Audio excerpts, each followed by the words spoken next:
Excellent. I might bring everyone's attention in now. Now, sorry, I would normally walk around, but we've actually got some participants online, so I'm pretty much fixed behind this spot for you.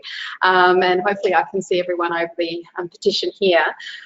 So before we kick off, I'd just like to do an acknowledgement of country, and we acknowledge the traditional owners of the land in which this event is taking place, the land of the Wurundjeri people of the Kulin Nation, and pay respects to their elders and families past, present and emerging. Welcome to today's session.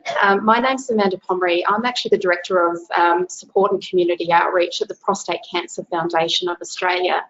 And I'm very pleased to be introducing today's guest speaker through to you to cover off a really interesting talk. I think the VCCC sessions are a real indication of the wonderful collaborations that go on between organisations, and also a way of us connecting in with the greatest knowledge of research, service delivery and patient experiences, and bringing those together. Today we'll be obviously able to hear of what's going on overseas in the UK and how that can inform our practice here. So as people come in, I'll just point out that obviously the Monday sessions are happening, and you can see that we've got, after the public holiday, we've got some on the 8th of March and through to the 1st of April that have been identified. But really, to start the presentation off, I'd like to introduce Helen Johnson. She's a urology oncology clinical nurse specialist based at the Christie Hospital in Manchester, UK, which is the largest single-site cancer centre in Europe. She specialises in prostate cancer with a specialist interest in survivorship, and has been leading on redesigning aftercare pathways across the city. This includes setting up community-based clinics, developing nurse-led services, and researching primary care prostate cancer monitoring procedures. She is an advocate for developing the next generation of nurse specialists, and has recently been awarded the Urology Foundation's Urology Nurse of the Year Award for her contribution to educational development of urology nurses and influencing prostate cancer aftercare. So Helen will discuss how the Christie Hospital in Manchester, UK, who treats over 1,500 prostate cancer patients per year, are piloting new services and researching pathways to ensure around prostate cancer follow-up. And it's really around how she can centralise those care services and working together. So can you please come with me in introducing Helen and welcome her for the presentation today.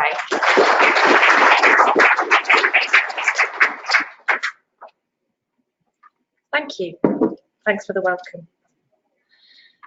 So initially, when I started to put this presentation together, I wanted to just simply talk about aftercare. So what happens after prostate cancer patients have been treated?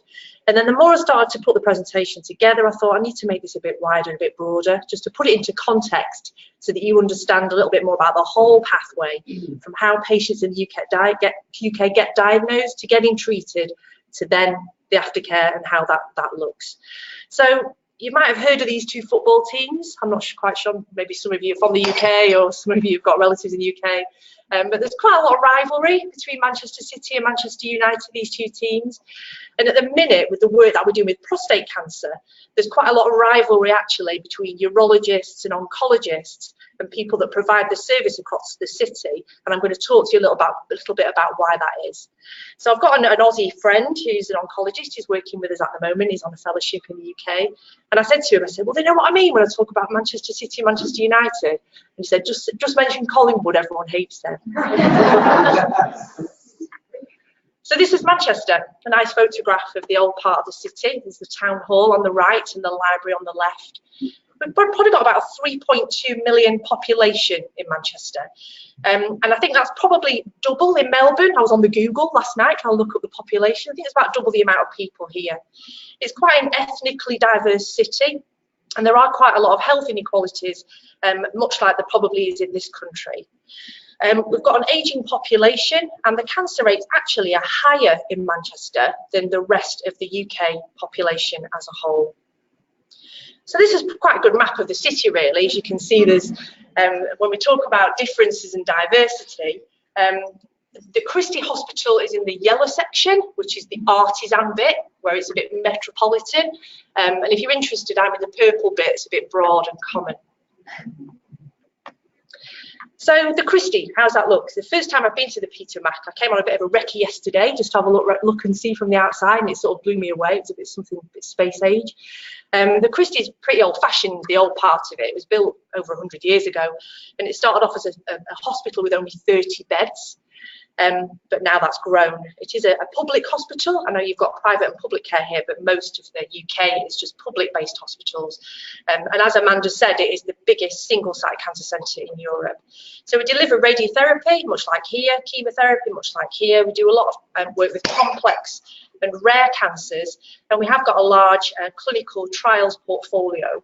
The photograph in the top left, that's our Manchester Cancer Research Centre, which is on the Christie site.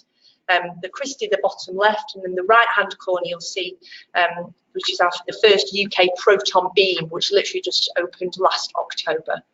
In the top right, that's our what we call Maggie's Centre, which is basically a place of tranquility and relaxation where patients just can get away from the hospital and relax and meet like-minded people. So what does prostate cancer care look like at the Christie? Well, it's the most common male cancer in the UK and predicted to be probably the most common cancer in the UK, probably by the next 15 years. We diagnose about 42,000 men per year. And when I was looking on the cancer stats for Australia, I think that's about double of this country. And it counts for about a quarter of all new UK cancers. So we've got about 1,500 cases. This is just a bit of a guesstimate, really, in Greater Manchester. I think we do less surgery in Manchester. Probably about 300 people will have their prostates removed, usually by a robot. We do about 800 radiotherapy cases per year and about 150 of different types of brachytherapy. The rest will be for systemic therapy and hormone therapy. About 1,300 get referred to the Christie, and we've now just been designated the key provider for prostate cancer treatment in Greater Manchester, and I'm going to talk to you a little bit more about what that means.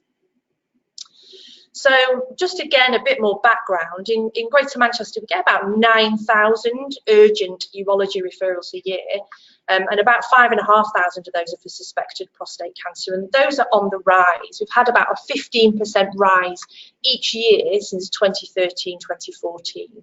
And some of that's a lot to do with media coverage. I was talking to some colleagues up in Queensland before I flew down to Melbourne last week, and they were talking about Stephen Fry and the YouTube video of him.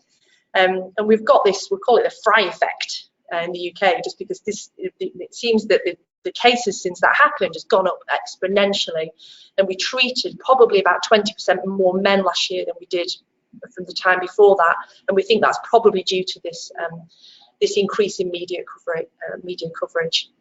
But we have challenges in the UK because we've got what we call cancer targets. It's a target-driven pathway.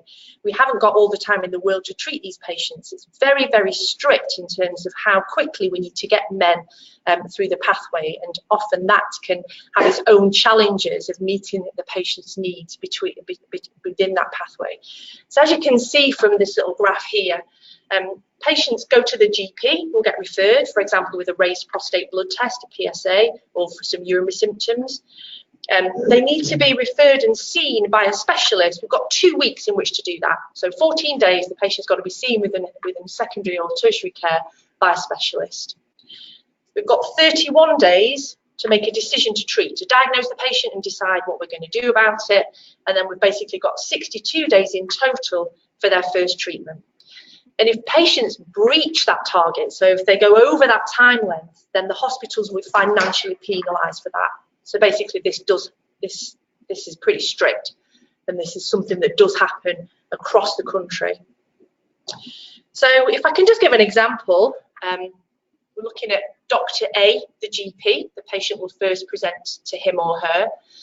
They'll get referred and being seen within 2 weeks, usually by a urologist with a specialist nurse like me supporting that urologist, and we'll have a prostate biopsy, usually in a one-stop clinic. So they may get seen after that 2 weeks, and they may get a biopsy that day, or they may get an MRI and then a biopsy that day. They will then get seen for the results, usually within 7 days after that, by Mr. C, the urologist. and a different specialist, maybe in a different hospital. They will then come to a joint clinic where they'll see a urologist, a surgeon, and an oncologist, and a specialist nurse, and make a decision as to what treatment they're going to have within the 31 days. And then finally, they will come to us, the Christie Hospital, either for their radiotherapy or their brachytherapy or their surgery, and that's to happen before the 62 days are out. So sometimes we pull these poor guys through this pathway at 100 miles an hour and their heads are spinning. And usually when we're thinking about prostate cancer in terms of what difference that makes to outcomes, probably not a lot really. So there's not a right lot of evidence to say this is a good thing, but it's very much politically and cost driven. So how does surgery look in Greater Manchester? Well, this is how it did look. We had probably 6 sites for surgery, only 2 robots. I think there's a lot more in Australia. But now we need to, we're trying to centralise prostate cancer services just so that all the care is delivered in a streamlined way, just at one single site. And again, that's been completely politically government driven and also cost driven. This is a document on the left being published by the National Institute for Clinical Evidence. We call it the IOG, Improving Outcomes in Urology.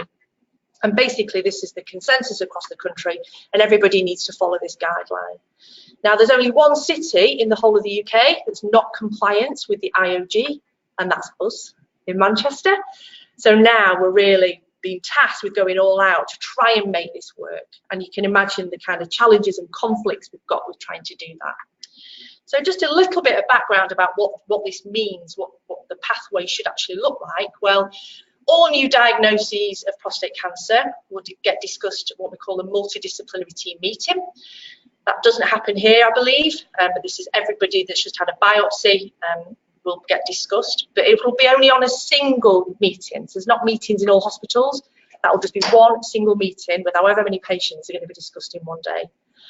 Patients to be given balanced information and given treatment options.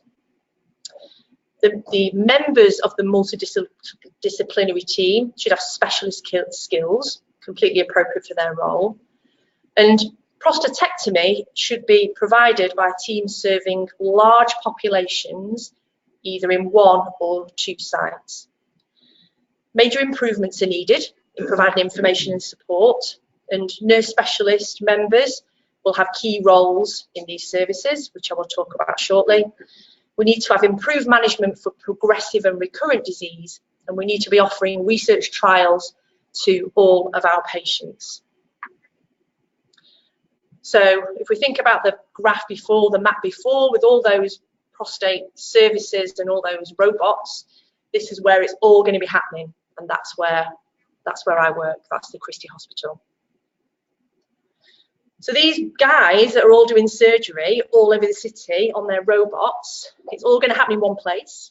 So we're having to move people from one place to the next. They're having to move all their patients from one place to another. And a lot of the surgeons who aren't doing big volumes of surgery have been told that they can't operate anymore. So you can imagine, well, the kind of conflict that comes from that. So this is a bit of a busy slide really, but it hopefully will demonstrate a little bit about how the pathway looks. So we have these district general hospitals, small units with these red rings around them on the outskirts of the city. They will take the GP referrals, and then they will carry out the basic diagnostics, hormone therapy, urological care.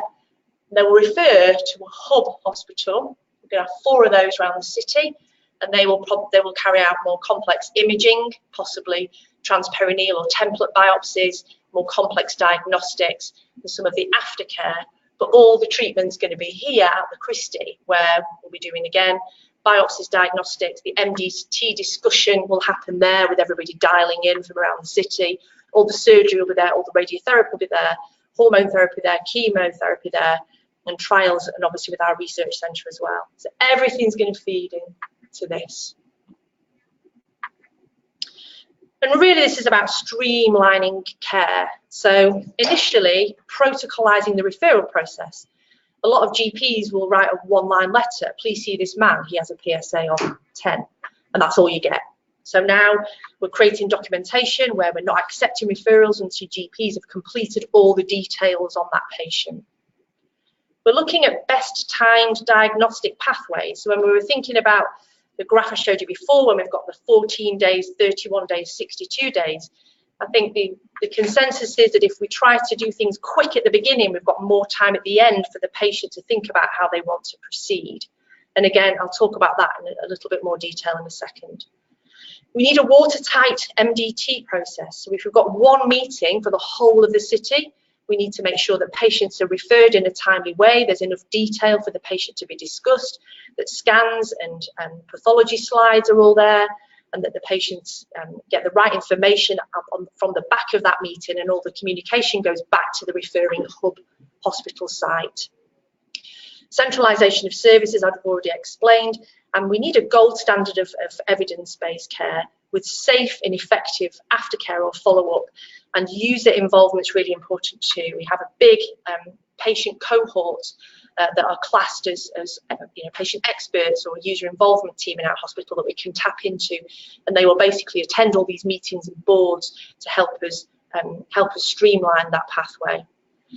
So we've got this board, or Manchester Cancer again. You don't need to do the detail of this, but we basically have a medical director, commissioning teams, GP teams, and we have 90 pathway boards, which basically are there. I sit on one of the pathway boards, the urology pathway boards, and it's our urology pathway board that's trying to actually get all this streamlining and try to work at how we're going to centralise the services. So when I was speaking before about the best timed pathway, which is trying to get things happening quickly at the beginning, again, this is what we're looking at, this 14-day thing. So from GP referral, here over on the left, where the GP gives some very strict locally mandated information, and the patient gets a lot of information in primary care before they even set foot in the hospital, so they know that they're going to be getting an MRI scan, a possible biopsy. They're going to be there all day having all these investigations done, and this is how it's going to look. The patient's referral will be clinically triaged. Again, that will be protocol based. And some of the patients who were unsuitable for, say, an MR or a biopsy or for the pathway because they may have a urine infection, for example, will be stepped off that pathway. And then in the first week, we'll have a pre-biopsy MRI for those it's appropriate. We can organise template biopsies or systematic biopsies as well within that time. For those where there's no lesion, they will step off, and then they'll be discussed on our specialist, central, Christie, multidisciplinary team meeting by 2 weeks, and then communication to the patient about the cancer outcome, and then so forth, and on to treatment options and decisions and treatments. So how do I fit into all this? Well, I think specialist nurses, because of there's a big shortage of doctors and medical people actually in the NHS and in British healthcare, and specialist nurses over the years have been taking on more and more of those doctors' roles. So when we're thinking about the actual prostate cancer pathway itself, from referral to death, if you like, we pretty much do a lot of the work. So this doesn't happen in every centre, but certainly in the posts I was previously in, if we got a suspected cancer referral from the hospital, from the GP, to triage that referral, that would probably be the nurse. The patient comes for his very first appointment, for assessment, for a history taking, seen for the first time, that would be the nurse. If we needed to request any imaging, that would be the nurse. To assess whether the biopsy was appropriate or not, again, that would be the nurse. To consent the patient for the biopsy, the nurse. To carry out the biopsy, well, that would be me. To teach the junior doctors coming through how to do the biopsy, that would be me as well. The patient would come back for their results probably a week later for the cancer diagnosis, yep, me again. To coordinate the patient being discussed on the multidisciplinary team meeting, yep, you guessed it. Support the patient with the treatment making decisions, that would be me. Oh, radiotherapy, surgery, that would be the doctor. supporting the patients through the actual treatment itself. So it might see patients on the ward or during or after radiotherapy. That'll be us. And carrying out all the aftercare following treatment. Again, us guys. And then liaising with the GP and community services back when patients go into primary care. Yep. Auditing all our practice. Yep. And then we'll be involved in the service improvement and strategy associated with all that. So I'm not saying that happens in every single hospital across the UK, but that's not abnormal.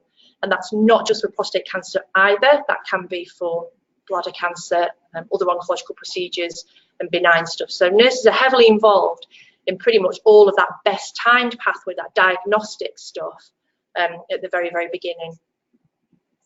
And what about everyone else? Well, this is what happens in the Christie. This is Hannah. She's our specialist prostate radiographer. And again, she runs a very much radiographer-led service.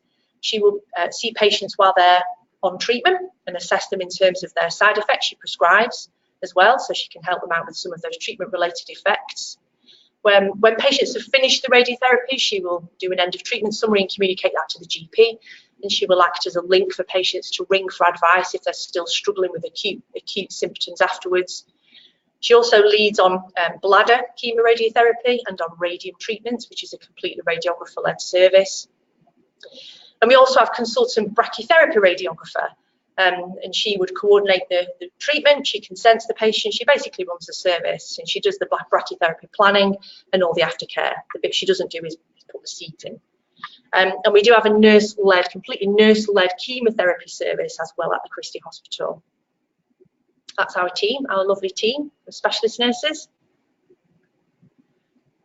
And we give most of the aftercare. That's the sort of big bulk of my work, actually. And as I said earlier, the numbers of men are increasing, and the aftercare or the follow-up is mainly actually hospital-based, mainly in secondary care. And our team, so our oncologists and our surgeons, because they don't only do prostate cancer, they do cover all of the urological cancers. And we are actually a super network for rare penile cancer and also testicular cancer as well, so spend a lot of time managing those individuals. But we're increasingly supporting men with more advanced disease because men are living for longer and longer. So we're increasingly managing men who are having systemic therapies, and the behaviour across prostate cancer is changing now because people are living longer, so things are much more complex, and that's what our oncologists and our urologists are now spending more time doing. So the clinics are completely overburdened with prostate cancer follow-up, and there was a space shortage and just not enough time to give the care and attention that these gentlemen needed. And the pathways, particularly across the UK, are so variable and so different as to how many years we see men back in the clinic for, how often we see them, who sees them. But we have something called NICE, the National Institute of Clinical Excellence, and their guidelines tell us that we should actually be managing men in primary care 2 years after they've completed their treatment. We know that long-term hospital follow-up can be expensive, and that's one of the big issues because it's so cost-driven in the UK. And it's been, I think, mainly a medical model over the years, just looking at PSA surveillance in effect. I think there's very much poor communication between GPs and hospitals, and often we don't tell GPs what to do when we've discharged them back. The discharge summaries aren't particularly that helpful, and we don't tend to allude to in much detail as to when patients need to come back if their cancer recurs. And I've been asked quite a lot on this trip about survivorship, and I think that's a bit of a buzzword, but I think in the past there's been little or no survivorship initiatives incorporated into the pathway, but I think that's really quite changing quite rapidly in the UK. And I think some men come, I've put dependent here, I don't mean dependent, but often people that are coming back for hospital-based follow-up for many, many years, it's often very difficult to then say to that individual, well, we're going to discharge you now, and this is your GP's responsibility, because patients, they often feel much more supported, or that they're not being pushed off a cliff if they're still being managed in a hospital-based setting. So, with this task of moving patients back out into primary care at 2 years, thinking about all those survivorship initiatives, I was tasked to set up a community-based service in Greater Manchester. This was approximately 4 years ago now. My post was initially primarily funded by Prostate Cancer UK, which is a UK big prostate cancer charity. And we now got 7 community-based clinics. So you saw the picture of our lovely team. Instead of the patients coming to us, we now go to them. And we've set up clinics in what we call primary care centres. I don't know whether such a thing exists here, something similar, but they're not GP practices, but they're basically community-based places where people can go for things like blood tests, warfarin checks, scans, and GPs are based there. So when patients have now had the surgery, they finish the radiotherapy, they never go back to hospital again, unless their disease relapses or they get recurrence, and they get moved straight out into community-based care. And as I said, it's been going for 5 years now. I had a quick look at the numbers before I set out, and we've had now over 8,000 appointments we've seen now in these primary community-based clinics. Another map of Manchester, these are where they are. So the Christie Hospital is about here. So it's just in a circle around the city. And I think as I come to Australia, the distances are so vast, and they think nothing of it. And our patients are like, 10 miles, I can't possibly go 10 miles, that's way too far. So we're going 10 miles in the opposite direction. So I do the one in Tameside, top right, that's because I just live really near there. So that's quite handy for me getting home as well. So that's where we've structured our clinics. And it's not just patients with low risk disease that we see. These are patients with often high risk or metastatic disease. So patients that have had upfront chemotherapy with their hormone treatment will come to a community clinic when they finish the chemotherapy. And patients that actually have recurrence of their cancer in the community clinics. We don't necessarily just plumb them straight back in to see the oncologist. We would generally try to still continue to manage them as best we can in primary care. We can organise restaging scans, start hormones. It's only when they need novel treatments, so we're thinking about consideration of clinical trials, then we would refer back to the Christie for that to take place. So we see more high risk disease actually than anything else. And they quite like it, the patients. So when we audited it, this is just looking at us, healthcare professionals, giving enough time, listening, explaining, and involving in decisions. They all said that we were very good, pretty much all good. So that was nice. And when we compared their experience to the Christie experience, because we didn't want them to go into a community clinic and go, this is worse, we actually fared pretty much the same. So people said that they had a little bit of a better experience really than some of when we audited those Christie appointments. And actually, we're really cheap, the community clinics. This is our financial team actually worked this information out for us. So our appointments, hospital-based appointments, are all based on what we call a tariff system. So every time a patient comes to an appointment, then the hospital gets paid to see them. So this is how much an appointment is for your very first visit to come and see an oncologist. So that's £140. I don't know what that's, $230, something like that. And as I said with our at the beginning of my first slide, we see about $1,300 a year. So this is what we get for a new patient. And if we see a chap in an outpatient clinic twice a year, maybe for 5 years, the tariff would be 80 quid. So again, $130, something like that. And that cumulatively over 5 years would add up to $2 million plus.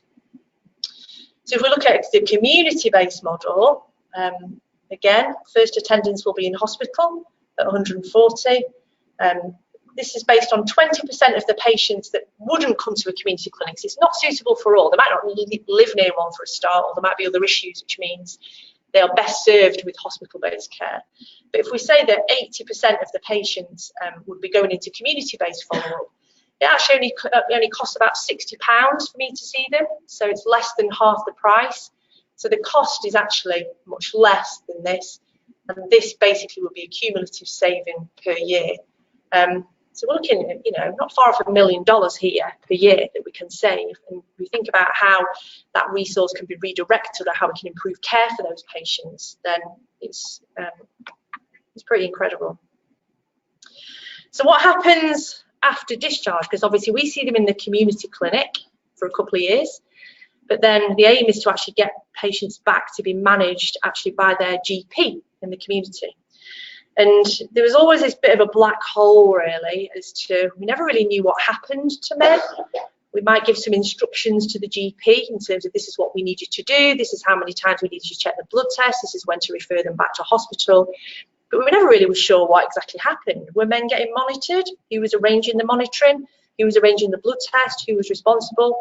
And I think it was really just falling down a bit of a black hole. So I decided to apply for a research grant to actually find out exactly what was happening to people when they were discharged from hospital. So I'm not an academic, I'm a very amateur researcher. So I engaged with some people from the University of Manchester and some professors of nursing to try and help me with the research aspects of the study. And I wanted to look at the effectiveness of the PSA, which is the prostate blood test we use to monitor patients after treatment in primary care, to see exactly what was happening. So we did a retrospective review basically of patients' case notes, and we picked 2 different areas in Greater Manchester, 2 different geographical areas, and 2 socio-economically different areas as well. And we looked at men that had been discharged back to GP between 2007 and 2017. And we want to look at the actual discharge letters. So what we were writing into the GP and asking them to do, what we were asking patients to do, and then to actually review the monitoring procedures, what was actually taking place. Were they following our instructions? And we followed that up with a patient questionnaire to see what their understanding of the monitoring process was and what their perception was of who was responsible for what and what confidence they had in those monitoring procedures.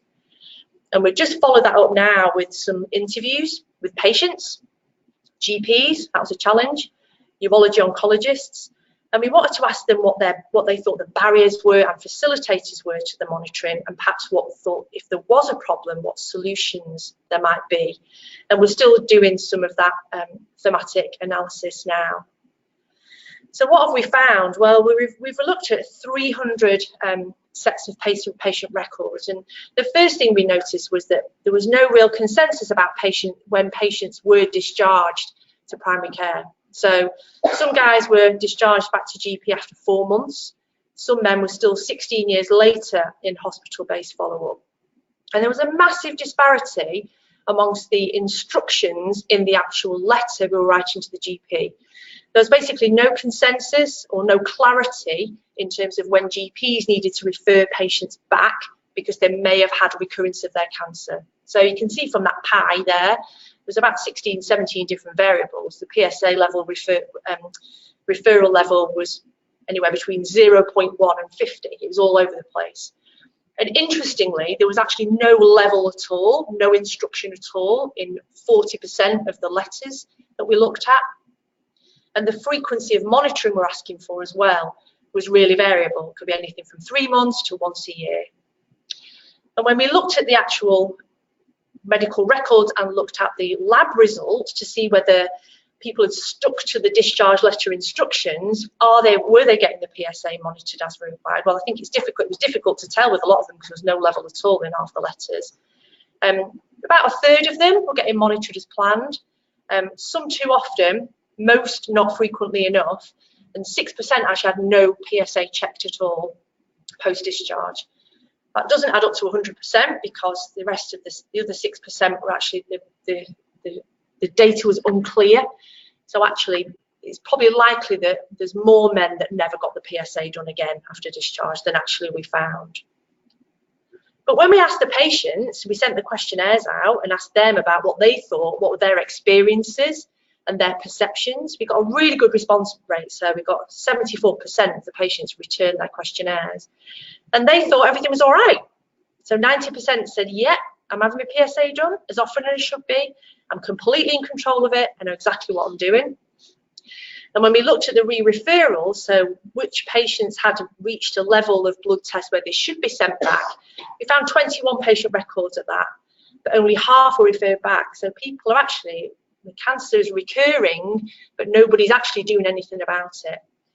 There was this feeling that was just this blind faith when we interviewed GPs and interviewed patients and oncologists as well afterwards, everybody seemed to think that there wasn't a problem. Somebody was doing it, the little fairies are doing it behind the scenes, but nobody really knew what their roles and responsibilities were in actually managing these individuals in primary care.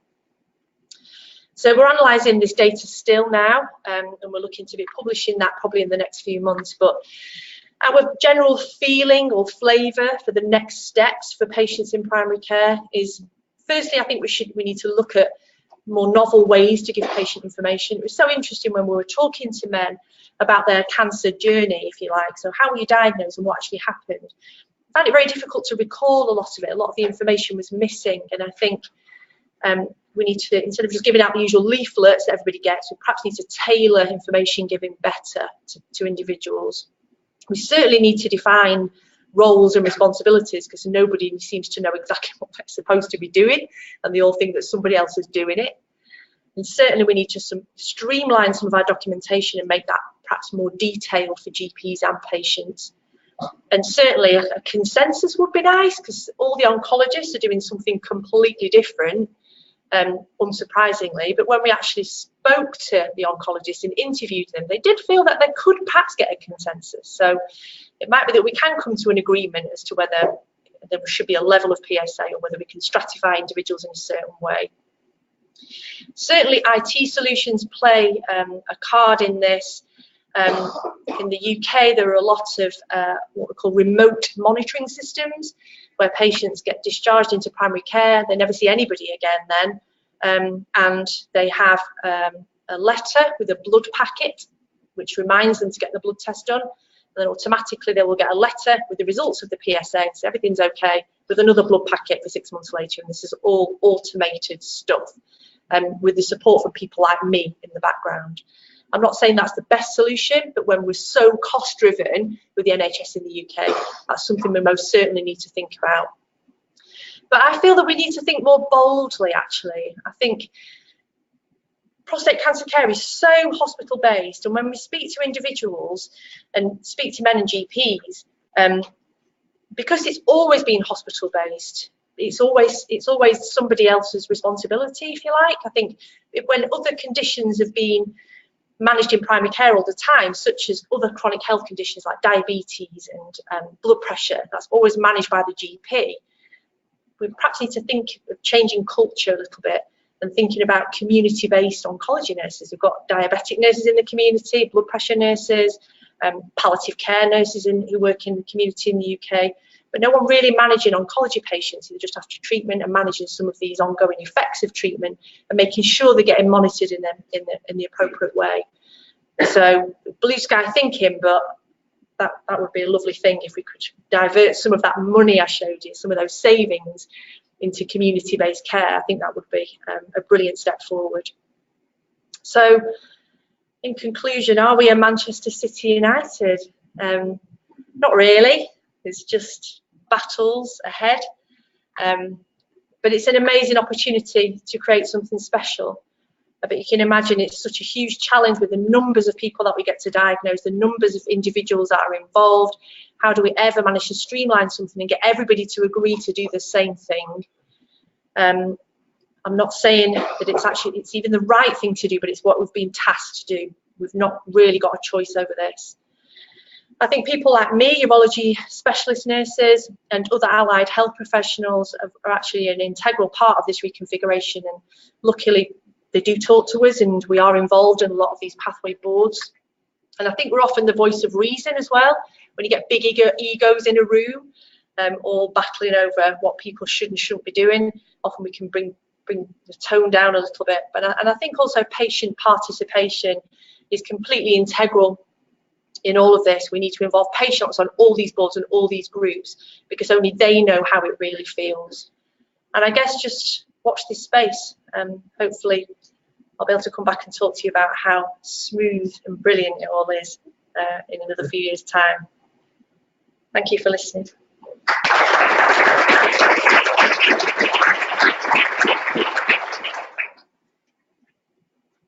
Has anybody got any questions? Hi. Yeah, it's Dave. Hi, Dave. Thanks for the talk. So do the patients receive a copy of the discharge letter? Yeah, They do. they do get the discharge letter. I think it's the fact that the discharge letter doesn't make any sense. Yep. So even when I was looking at the data, when I was going through all these past records, I didn't even understand half it myself, and I'm a clinical person. So it's how the hell is the GP supposed to be, calculating doubling times and PSA velocity and things? It was just an absolute mishmash. I think that's why. The majority of the patients thought that PSA was being checked. Yeah. So again, I guess that's another piece of work. We think about psychology about that. What's that about? Why do they think that's okay and not? What is that? So yeah, it's interesting. Hi. Thanks, Helen. Grant MacArthur, the Executive Director of Legal Policy. Great. Really enjoyed it. So something we really struggle with in Australia is centralisation of primary specialised care. There's big resistance in our health system to doing that. Probably the clearest data on this is ovarian cancer surgery in New South Wales, where there are very large number of institutions doing 1, 2, 3 cases. Yeah. But I'm very interested that in a very common cancer, prostate cancer, that's managed to bring about a centralisation of treatment in one centre. And can you give us a feel for the process there and how easy or difficult that was? And was there some really data as to variations of outcome that led to the ability of doing that prostate cancer? So in terms of the actual process, sort of a top-down structure really, and then we have sort of implementation board and then a decision-making board and a pathway board. It is really quite complex and I'm not fully got the hang of it myself. And there's various urologists or oncologists that will sit and chair those boards, and thinking about all the hospitals around the city, there'll be a representative that will come to all those individual sessions, as well as clinical managers, finance people, there's radiography and radiology representation, as well as pathology, because it's about centralising all that as well. So it's not just the actual treatment, it's the scans, it's the actual looking at the path. So they basically have meetings and then target dates and things to which to make things happen. So they'll sit and look through what does the MDT process look like, and have a series of with patients involved as well, and have a series of collaborative meetings to try and work out the best way of doing things are. And I think a lot of this will be commissioning led in the end. If we're thinking about talking about tariffs, we get paid per bit of service. The commissioners will just say, I'm not paying for that anymore. I'm not paying for you to do a robot in that hospital anymore. And I think that's how it will end, because I think the conflict is so much that everyone's digging their heels in and just think, if I don't do anything, then they can't make me. And I think in the end, that's exactly what will happen. It'll be completely cost driven, and so I'm not paying to do it anymore, therefore they'll have to stop. I think that's the way it's going. In terms of the evidence, I'm unclear, to be honest. I think there is strong evidence out there to say the more cases you do, then obviously the more expert that you're going to be. And I guess it's just anecdotally, when you've got all those codependencies in one place, I guess. So you've got the specialist radiographers, you've got the specialist psycho-oncology service, you've got specialist dietitians, exercise people, etc. Then my feeling would be that the care would be better for those individuals rather than out in the sticks with nothing.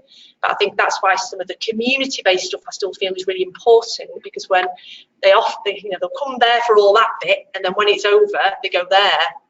What the bloody hell is there? But because we're out there delivering this, and we know what there is, and we can tap into those local, other community-based services or local hospital services that patients can access further down the line. What's your question? Hi. You said Manchester's got the most cancer in the UK. Why is that? I'm not sure whether that was from the beginning slide. I think it was just a 10% higher rate than that. And that's probably just because of the inequalities in healthcare. It's probably less socially prevalent and less economically. The southeast would probably have the London area. It tends to have a bit more affluence. There's lots more poorer areas, I guess, in the north. So that's probably why.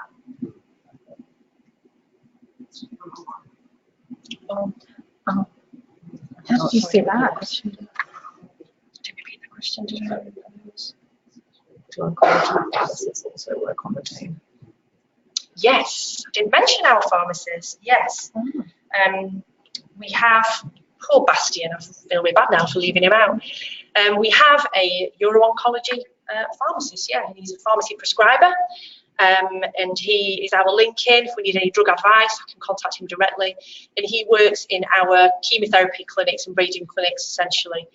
So he'll often see patients actually and assess patients, and will help us in terms of chemo prescribing and dose reduction, and other drugs that we can use to help with chemotherapy side effects. So yes, we do. We have our own pharmacist, and I'm sorry for not mentioning it.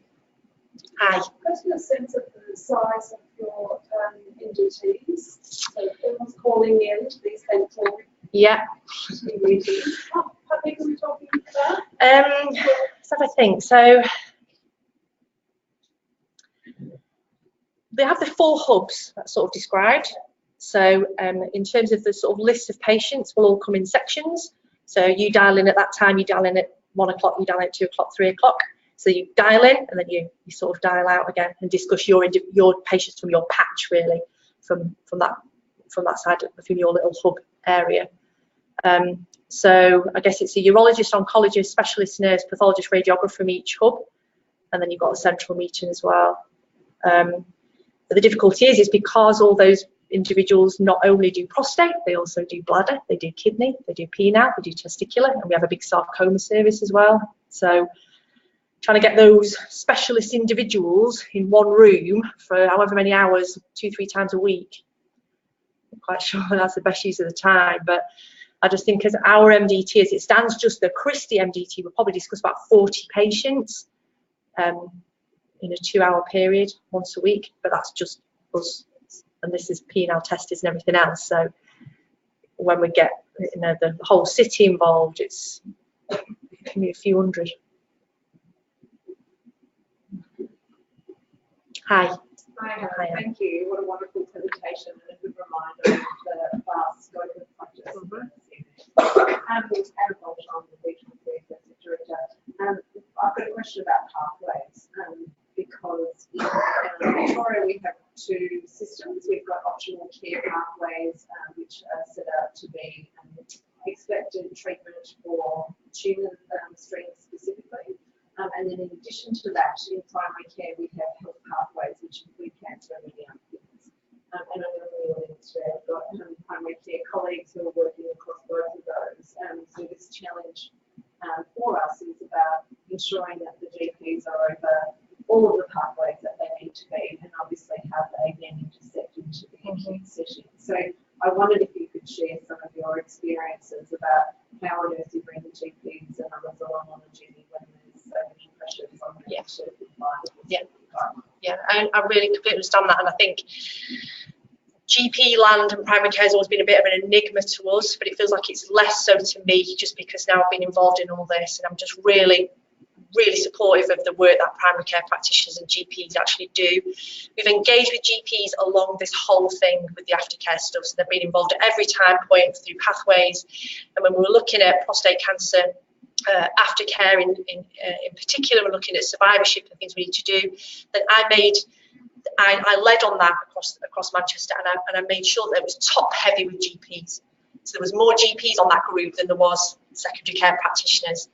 We've got some really good GPs as well that work as part of commissioning boards and things, so they understand the finances, because we just don't understand their challenges. And a lot of the time we think, right, well, we're too busy in the hospital, so we'll just, you can do it. That's how it sort of feels, but the GPs are drowning in all their other work, and the generalists have to have an umbrella over everything. But I think GPs, when we've interviewed them as part of this study, and I was at a cancer research conference the other week, which had loads of primary care practitioners there, they do feel that they really do want to be part of the oncology workforce. They do, and I think it's really important that they are, but they're supported and resourced in the right way. So I'm thinking about financial structures and where we can redivert money almost. Well, that's my feeling as to where it can be going. And that's why we were thinking about some kind of community oncology nurse or something that supports and be the glue. So the GPs are sort of involved in all this care, but they're not necessarily completely, there you go, and they're expected to know the ins and outs of it all. You've actually got an individual with some kind of expertise, maybe 1 or 2 cancer groups, and they can be the glue in the community for all those. So that's how I envisage it looking, really.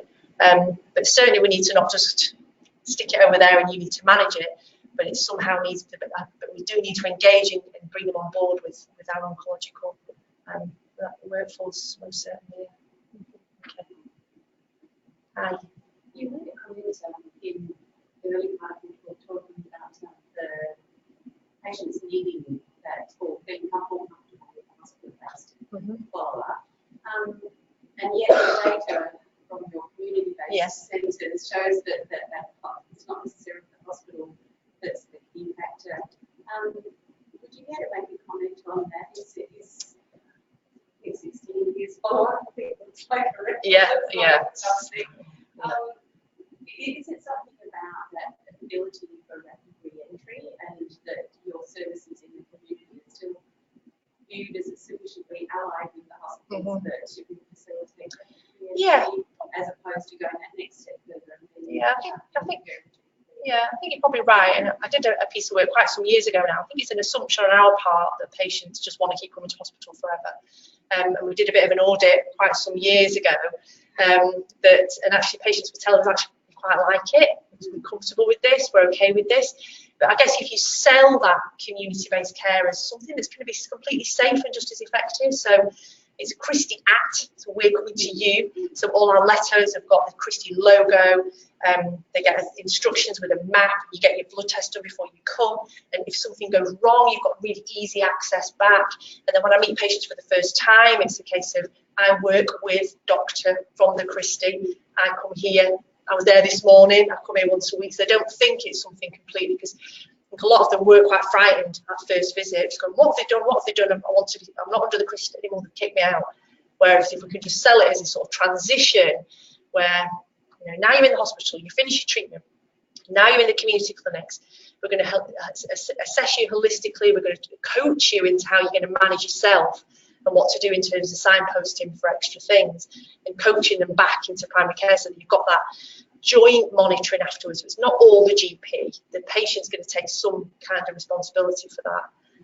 Difficult because obviously the data has now shown that the patient thinks it's all right when it's not, but then it's now that the next challenge is finding how we can improve that really. Could I ask a follow-up question just on that about how much of your time you say in your clinic you are looking at outdoor other comorbidities that are not related to prostate, but you know, again, the GP is probably the one who's best able to look at that. Yeah, I mean, I think we assess holistically, so it's not just about here's your PSA, is everything all right?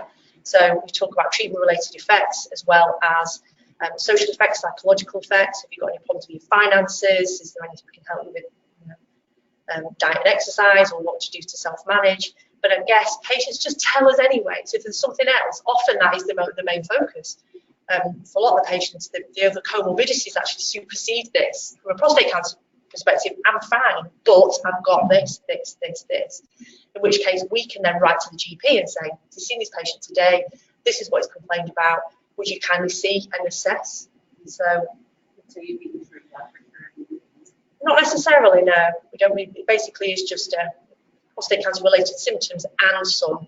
But for anything like that, then we would actually signpost back over to GP. Yeah.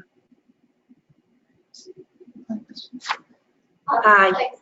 I'm Donna from November. Hi, Donna. Thank you. Lovely talk. Thank you. Out of hospital into community. Are you also engaging with telehealth and telephone for patients? Yeah, we do. So we don't do telehealth because I didn't understand what it was when I came here. I was like, oh my God, you can see his face on the screen. But I was up in Queensland, obviously the geography of that, I guess that's how you've got to do things. So we do telephone clinics. So we do phone clinics for patients that have completed the radiotherapy 6 weeks later to check that the acute symptoms have settled. So instead of getting them all the way back to hospital to a community appointment, whatever, because we've got such big numbers, so we might, ring up 15 to 20 to 30 patients a week. So it's easy, quickly to do that on the phone as everything's settling down, as anything you need us to help you with. So we do at that time point. And certain patients who do live geographically quite actually far, so there's no community clinic locally to them, they're not near the hospital, then we do have telephone clinics every week for those kind of individuals as well. But again, it's more difficult to discharge them at that point from that telephone thing. I don't know whether that's probably another piece of work again. But it's very difficult for me to try to, you know, face-to-face is sometimes a little bit easier. Maybe a telehealth kind of thing, consultation would be more helpful at that point when you're trying to talk to them about what discharge means, what your responsibilities are. It's quite hard to do that. So they'll go, just ring you again in 6 months, that kind of thing. So, but we do telephone clinics for some individuals, yeah.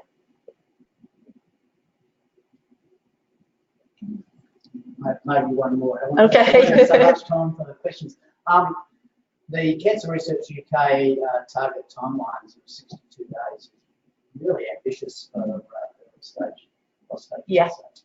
So the definition of urgent up the front for the GPs there, is that totally at the discretion of the GP, or is there a secondary triage process? So it's for that? Because, sorry. you know, sometimes it may well be a setting of long-term PSA monitoring, but in fact, you know, it wouldn't necessarily squeeze everything into 60 days. Yeah. Just to be clear, the 62 day is not the Cancer Research UK, which is using their graphics to try and demonstrate that, but they are government guidelines. Right. So that is not just prostate cancer, that's every single cancer. I think it might have been just the Department of Health actually some time ago, but probably I don't think it would be nice to set them. I'm not quite sure about that actually, where it originated. It just feels like it's been forever, so I don't know. But some years, and that is for every single cancer. When we say, if the GP suspects a cancer, that's all it means. We do what we call a 2-week wait referral. So it's an urgent cancer referral that goes on special paperwork that basically gets faxed through and we have to see them.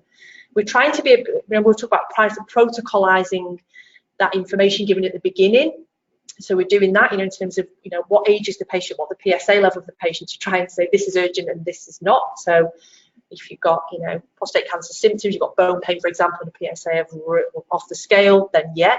But if it's an 80-year-old man with a PSA of 6, then probably not. And so we're trying to protocolize and streamline that, so we're not just getting 100, try and cut down on the actual urgent basis.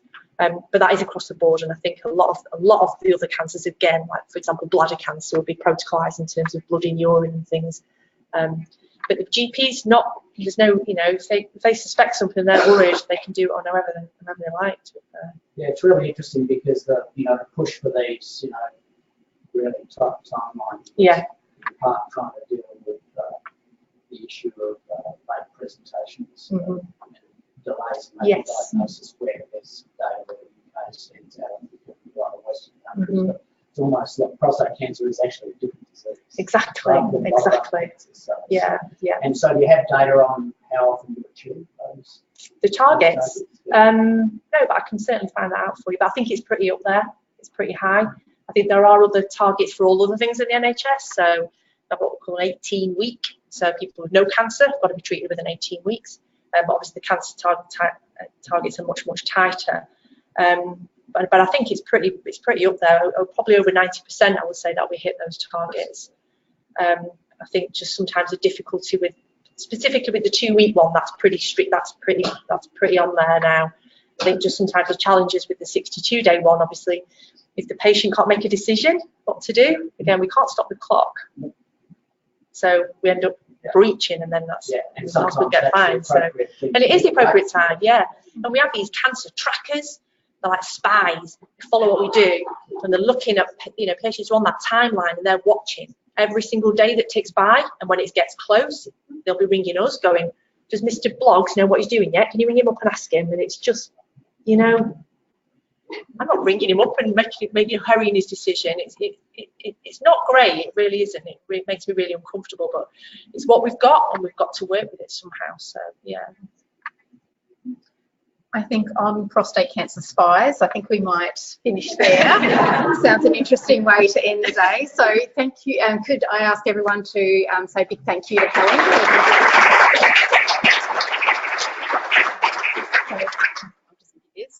And I've been told that the presentation will be recorded for YouTube and can be accessible. So if there are other parts of the presentation you'd like to go back to, feel free to do that. And obviously continue to keep an eye out for the agenda and some other up and coming talks. So thank you very much for attending today.